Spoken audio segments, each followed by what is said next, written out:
Hello and welcome to the 700 Club. For today's top headlines, let's go over to the CBN News Desk. Gordon, another day of protests at the U.S. Embassy in Baghdad after protesters broke into the compound Tuesday. Hundreds of members of militia backed by Iran, along with other protesters, gathered outside the embassy today.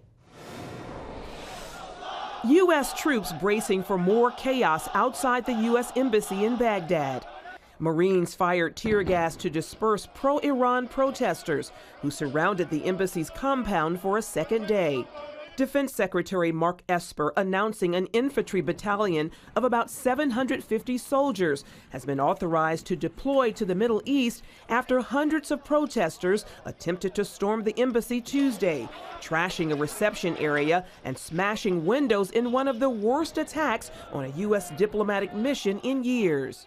From his Mar-a-Lago resort, President Trump blamed Iran for Tuesday's attack and praised the U.S. military for responding quickly. Well, I think it's been handled very well. The Marines came in. As soon as we saw there was a potential for problem, they got in, and there was no problem whatsoever. The president adamant the incident would not be a repeat of the 2012 Benghazi attack in Libya that left 4 Americans dead. As you know, this will not be a Benghazi. Benghazi should never have happened. This will never, ever be a Benghazi. The protesters are raging against deadly U.S. weekend airstrikes that reportedly killed 25 members of an Iranian-backed militia. Those strikes in retaliation for an attack on an Iraqi army base that killed a U.S. contractor last Friday.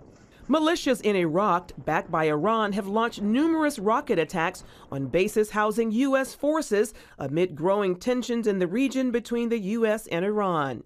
By early evening last night, the protesters had retreated from the compound, but set up tents outside where they planned a sit-in. American Apache helicopters flying overhead, dropping flares as a warning to protesters. Many chanted "Death to America" and "Death to Israel." Meanwhile, according to a State Department spokesperson, there are currently no plans to evacuate the embassy. President Trump could soon be facing another foreign policy crisis as North Korean leader Kim Jong-un is warning of an unspecified shocking action and saying his country will soon reveal what he called a new strategic weapon to the world as it strengthens its nuclear capabilities. Kim is frustrated over stalled nuclear negotiations, and he said North Korea was no longer obligated to maintain a self-imposed suspension on the testing of nuclear weapons and intercontinental ballistic missiles. The congregation at the church in Texas where 2 people were shot and killed Sunday had repeatedly given food to the gunman, according to the pastor, but they had declined to give him money, and that made him angry. Jack Wilson, a member of the church's volunteer security team, shot and killed the gunman after he opened fire during the church service. Texas authorities and President Trump praised a new state law that lets licensed handgun holders carry a weapon in places of worship. CBN's Mark Martin spoke with the Texas lawmaker 2 years ago who sponsored the law a few months after it had gone into effect. Here's a look at that story. Going to church is supposed to be safe, a literal sanctuary where people meet God and find peace in a troubled world. That tranquil image has taken a beating after several shootings, including the one in Charleston, South Carolina, at Mother Emanuel African Methodist Episcopal Church in 2015, where 9 people lost their lives during a Bible study. These people I knew well. These are fine people. These are all fine people. And the September shooting last year near Nashville, Tennessee, where a gunman took the life of 1 person and injured more than half a dozen. And even more recently at First Baptist Church in Sutherland Springs, Texas. In November, a gunman walked among the pews, killing 26 people, ranging in age from 18 months to 77 years old.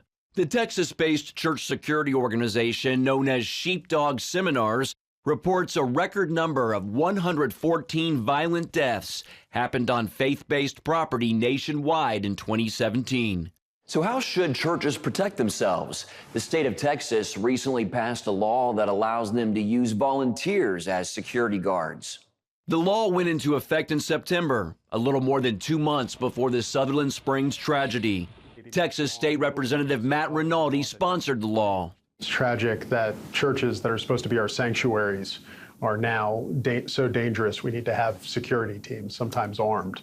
But it's important we do. It's important we defend them. Churches are increasingly targets now in today's culture, unfortunately. Rinaldi blames Texas lobbyists for a previous law. The problem with Texas law was that we actually passed an occupational licensing law prohibiting churches from doing security functions unless they paid somebody who was licensed to do it.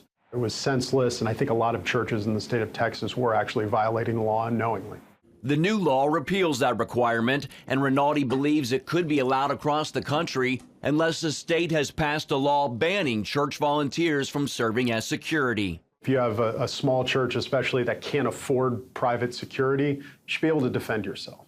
Rinaldi tells CBN News that in addition to using volunteers as security, the law allows churches to set up active shooter plans, patrol their campuses, and train concealed handgun license holders.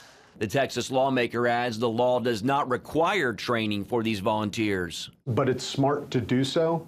Actually, what this law allows the churches to do is to coordinate training for these individuals where it was previously prohibited. So we're allowing them to be trained by passing this law, which is very important. But not everyone believes Rinaldi's law is the best way to fortify a church. The associate pastor here at Wilshire Baptist Church in Dallas has reservations about the new legislation. Maybe there are some churches that are better equipped to have access to trained lay security than other places. And that would be a different factor. But there's no training required. There's no level of skill required. My understanding, the way the law is written now, anyone can be that. News reports sparked controversy, pointing out that the law did not require church volunteers to undergo the licensing, training, and background checks required of professional security officers. Critics expressed concern inexperienced volunteers would suddenly face life-threatening situations. But the reality is most people who have a concealed carry license in the state of Texas have never shot their weapon, certainly in a defensive mode. So they have no experience on that.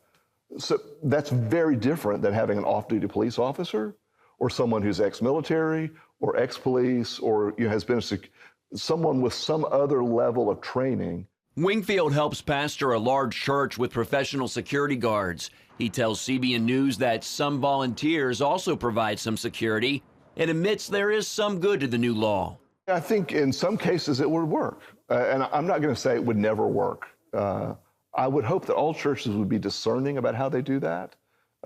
There's some people who are very wise and experienced gun owners and users.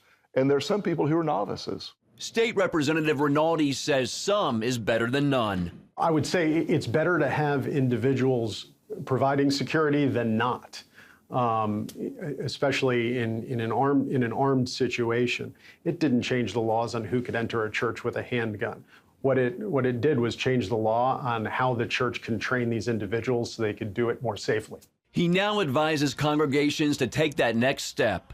The law's in place. I would encourage churches to take note of it and to come up with a plan on how to deal with these situations.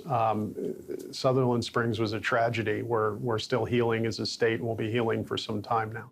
Mark Martin, CBN News, Dallas.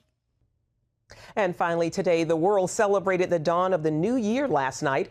The famous fireworks in Sydney, Australia helped lead the way as more than 1 million people descended into Sydney Harbour and surrounding areas to ring in the new year. The celebrations continued with fireworks in Paris and in the United Kingdom. In the U.S., the famous ball dropping in Times Square as Americans also rang in the new year with confetti, fireworks, and, of course, New Year's resolutions across the country.